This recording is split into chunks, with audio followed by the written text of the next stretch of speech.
Buongiorno ragazzi, mi trovo a San Vito Lo Capo e per l'esattezza siamo alla riserva naturale dello Zingaro. Ci sono vari percorsi che potete fare, quello più comune è il percorso breve da 2 ore che comunque vi porterà per tutte le calette. Non ci sono tantissimi posti per le auto, infatti io ho posteggiato sul Monte Olimpo, quindi vi consiglio di arrivare molto presto.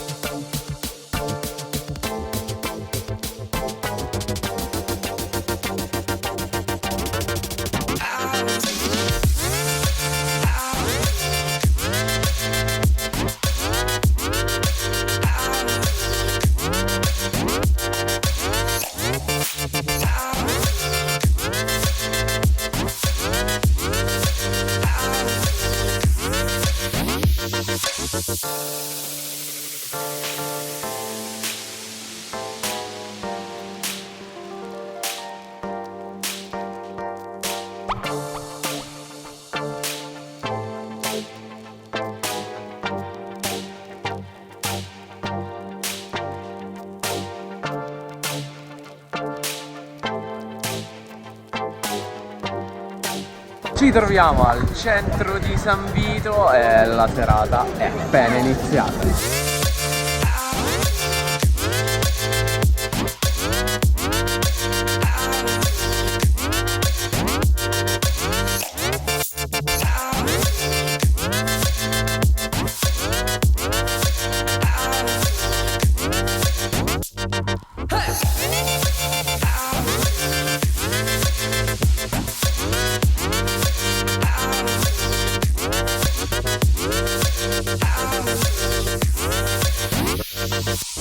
Ragazzi, per il video di oggi è tutto, mi raccomando iscrivetevi